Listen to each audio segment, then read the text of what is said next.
works, we needed to have some quartz movement, some special quartz movement. And there's nothing against quartz. I mean, as far as I'm concerned, we wanted to ensure that the watches would work perfectly well, and we had, big chunk, big segment for ourselves with quartz watches. I get the impression that for most men, and certainly the watch collector, quartz is a no-no. It would be like driving a Prius or Sinclair C5 instead of a Porsche. A watch has to have an engine. Manual movements basically are mechanical, but you literally wind the winder in order to get the power up in the mainspring. It's a mechanical piece of jewellery for a man. I've tried to analyse the kind of men that like watches and cars, and I have to say that although I am one of them, I'm not a huge fan of the men that do. I'm not sure that they're the kind of best people on the planet. Automatic watches are, in effect, again, just mechanical movements. They have a disc, which is called a rotor in the back, and upon the movement of your wrist, this disc floats round and winds this wheel. Mechanical movements, be them automatic or manual, they have a second hand that sort of glides more. I'm learning that a watch is as special as a car, an automated coat of arms. Yet head-to-head, when push comes to shove, it seems that the watch is that little bit more special. This is the price of a BMW convertible. Mine. I'd rather have that than a BMW. I'd rather drive a diesel people carrier for the rest of my life and continue to collect watches. But a watch, you take up and you draw. I mean, I came home with 3 in there. 3 watches, travel, but moved, For me, it's just so user-friendly. You can travel with it, you can go anywhere in the world with them, you can send them around. But then, for everyone that loves a watch, there are the guys that think, well, I can tell the time on my mobile phone or on the kitchen cooker, whatever. Why do I need a watch, You don't like them, do you? You don't like those people? Not at all, no. I've got no time for them. They have no place in today's society. Coming up next, I discover the euphoric qualities of watch collecting, delve into the murky world of fake watches, and take Tom on a unique journey to meet the ultimate living watchmaker.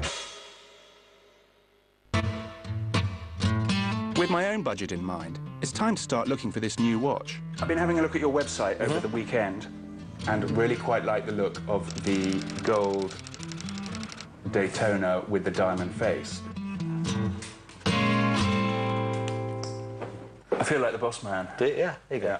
You like that, don't you? I do, but I'm also thinking, I've always been on Rolex. I've got to tell you. Yeah. Stick with Patek and Rolex.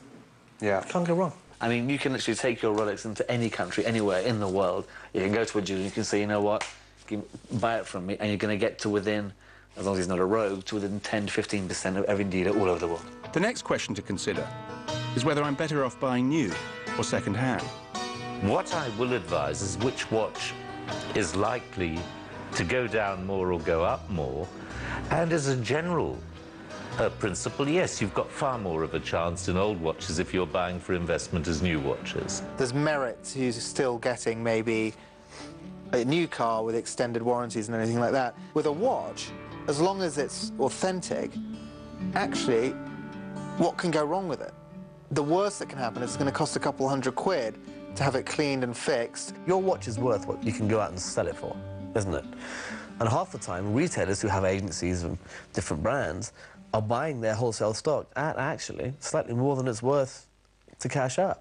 So they're constantly kind of chasing their tails. It's a very difficult business to be in, What I seem to be finding out is that buying some brand new watches can lead to a pretty quick depreciation of up to 70%. If your infatuation justifies it, fine. But for me, I think I'm better off investment-wise sticking to the pre-owned market. Ultimately, I would say someone should collect watches because they love them, they dig them, and they're into them. And if there's an upside, fantastic. 10 years ago, you wouldn't get 1,500 quid for this watch. Right now, 20,000 quid. Like the Rolex Orange Hand Explorer, this 1960s pre-moon landing Omega Speedmaster is now worth £4,000. 10 years ago, you'd have been lucky to get £400 for it. Some watches can do remarkably well, yes. But by and large, the message I'm getting is that if you are sensible, you should be looking at worst at coming out even on your watch, or at best watching it grow by about 50% annually. Yes, there is an investment side to the business, of course there is. And I mean no offence to you about this, Henry. But if there is some kind of sleeper watch that I buy for 20 grand, that I know that in 10 years is going to be worth £500,000, I'm probably going to plank it myself. Now, that all seems fairly straightforward. But of course it isn't. Watches are a drug, a potent addiction that's hard to master. People who get to, say, the level of being able to purchase into auto luxury, let's take Patek as the example, the chances are they probably won't buy one. They do get bitten by the bug, and then it becomes a kind of habitual process. It's like favourite anything, unfortunately, otherwise I wouldn't be here today.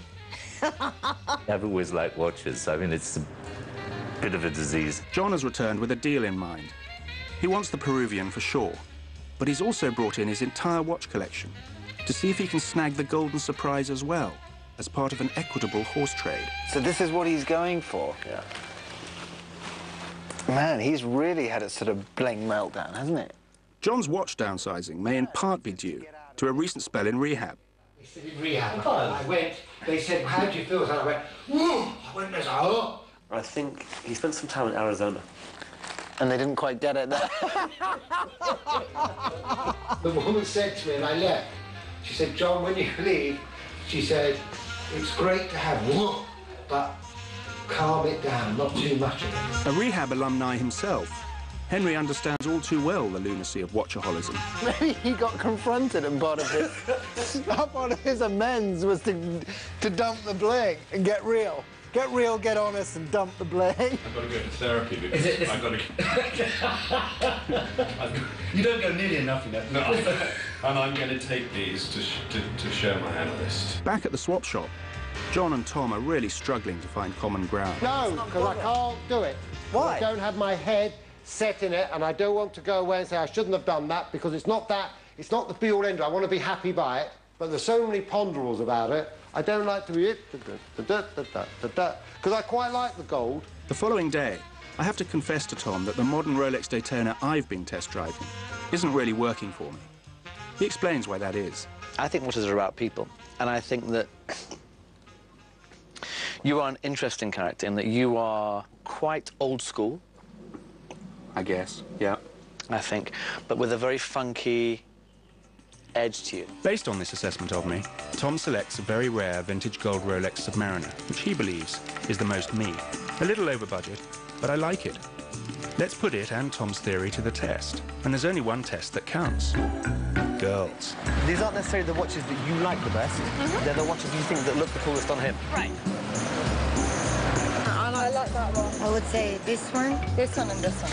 I think that one. I think definitely that one. Yes, I do. With this outer black face, or the outer black rim and the black face, it's a little edgy. So far, okay, we are 6 of 6 on the gold Submariner. Yeah, everybody said the gold sub. I'm impressed. It seems as if the guru does actually know what he's talking about, that there is some sort of symbiosis between the watch and its owner. A cool watch on you may not be such a cool watch on me. Hey, I got a little bit of bad news. What's that? Le Mans. Yeah? We're going by train. Oh, you gotta be kidding me, man. No way. Yeah, yes way. Having been guided so well by Tom so far, it's my turn to take him on a journey, to meet his very own watch guru. We are bombing towards Richard Mille. Richard Mille launched his revolutionary watches in 1999.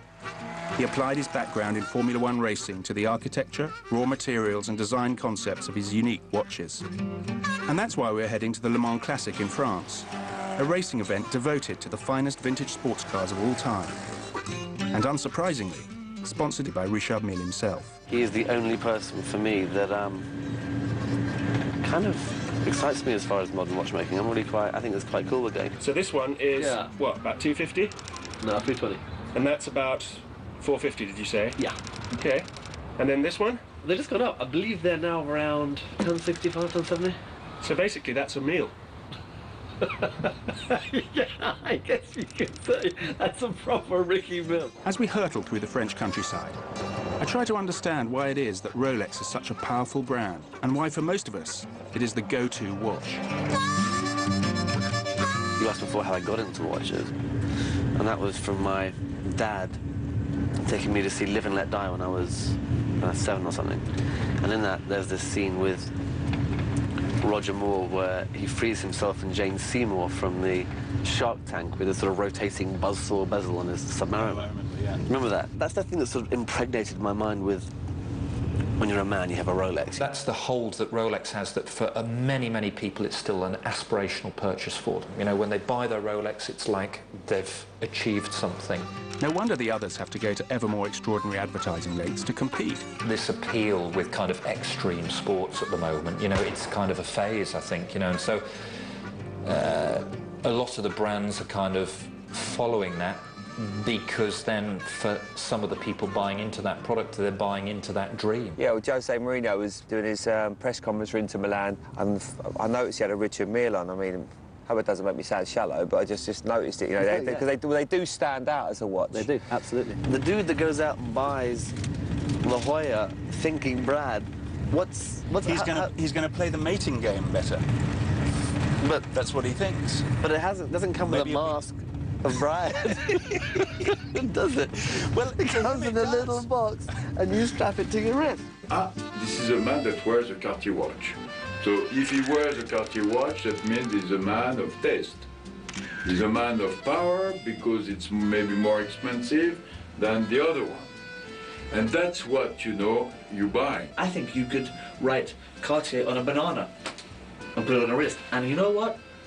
I think it would sell, because I think the name is that powerful. The reason maybe why the name of Cartier is so powerful is that we didn't do it. We didn't put our name on a banana. We arrive at Le Mans, and for the first time, Tom's not looking quite so cocky. I am quite nervous about interviewing Richard Mille. Thank you for, basically for renewing my passion within modern watches. The bottom line is, watches are fundamentally a man thing, and their relationship to cars simply won't go away. Felipe Massa is racing with my watches. And he even raced 2 seasons, with a tourbillon watch, and everybody told me I was cuckoo. Richard Mille's watches are, quite literally, built using the same principles as a Formula One racing car. My tourbillon, you can see, the bridges are like suspensions. And boom, boom, boom. And they resist to a lot of huge shocks. For me, the most obvious similarity that there is between cars and watches are with the Porsche 911 and the Rolex Oyster.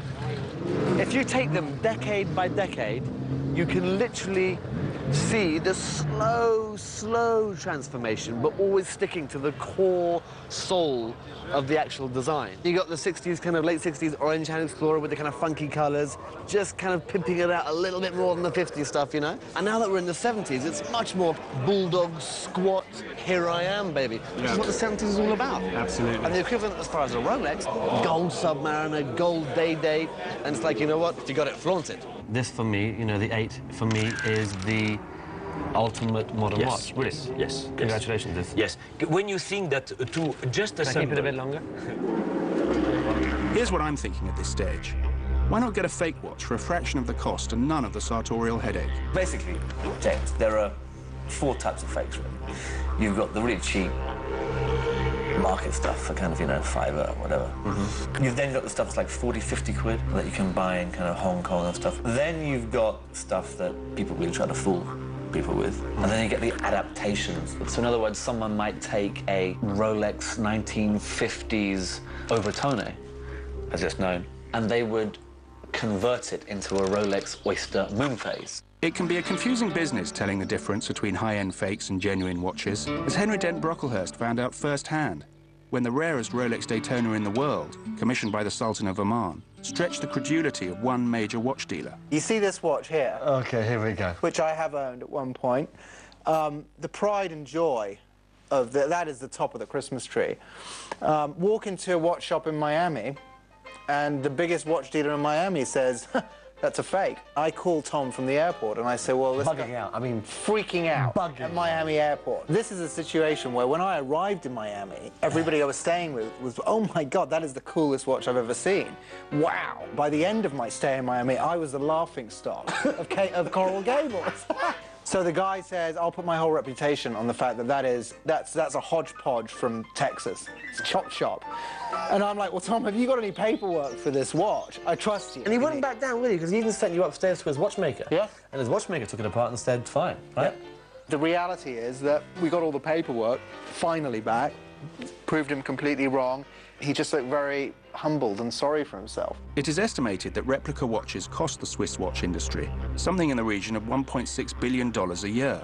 But, however perfect the replica, it's still a lie, and a lie that the real watch enthusiast can't quite swallow. Could you tolerate a really top-quality fake watch, for example? No. I'm far too shallow to be OK with wearing a kind of fake watch. I would have to know that I'm wearing the real thing. I can't quite decide whether wearing a fake watch takes courage or not. But I still want to find out how easy it is to find an affordable and convincing replica of a luxury watch. This came from China, which is a fake Nautilus Jumbo Patek Philippe. When we met with Mark Hearn, the managing director of Patek Philippe UK, he was adamant that his brand was the least affected, if at all, by the fake market. You know, outside Harrods, often, sometimes, you know, when I'm in Knightsbridge, you see these street sellers offering fake this, fake that. You don't see them offering a fake Patek Philippe. And I shan't mention any names, but I've seen dealers that have bought a 3800, a stainless steel Patek Philippe Nautilus, as the right thing. And these people that know watches. Well, there is the beast. It looks okay. I'm quite impressed. I need to show this to Tom to get his expert opinion. This, basically, for me, kind of just smashes the mirrors and blows the smoke away. The point is, it's actually about technological advances being such today that it is becoming harder and harder for the high-end watch manufacturers to justify the astronomical prices they charge. And how much is this? $300. Making this watch as a waterproof watch as well, in the correct way that the original was manufactured, for the price that they have, says to me, watchmakers on the whole today, I think they take the One truly great thing about Patek, their record-keeping of every single watch manufactured. Anybody who buys a Patek Philippe can check with the archives in Geneva. They can go onto the website and do an archive search, and they can find out whether or not the watch is genuine or whether or not it isn't. Yet, the war on fake watches is an enormous undertaking. We have an army of lawyers, of people, investigators, and traveling the world to try to catch all these people. Another week has gone by, and John returns with his straight-talking girlfriend to settle the Golden Surprise issue once and for all. It's either worth it to you to pay an extra whatever for that, or it isn't. And if it isn't, fine, walk away. This has been going on for 2 weeks. No, listen, we've all got all the watches. They're all right now. For 2 weeks here, John. Come on. I don't know their number. Put 5 minutes on the card. What's the number? I feel my own journey has reached its end. I've found no reason to doubt Tom's advice. Tell me, Guru. What do you think? Now I need you to tell me what do you think? I'm sticking with my gold sub because it's basically unbeatable. I love these, and I think these are very undervalued. And, after a couple of weeks of wear, I feel convinced, for the time being at least, that this is the watch for me. I'll make you a bet now, all right, a gentleman's bet, that within 6 months, okay, you want me to find you a yellow gold vintage 6265 Daytona, and you'll pay me 40,000 quid for one. Do you want the bet? No. Do you agree with me, Kay? Do you want the bet? You'll never win it. You know why? You know why? You wouldn't do it. No, you know why? Out of pride, you wouldn't do it. Do you know what? He's so stubborn he cut his leg off. You know what? Forget the 6 months, could be tomorrow.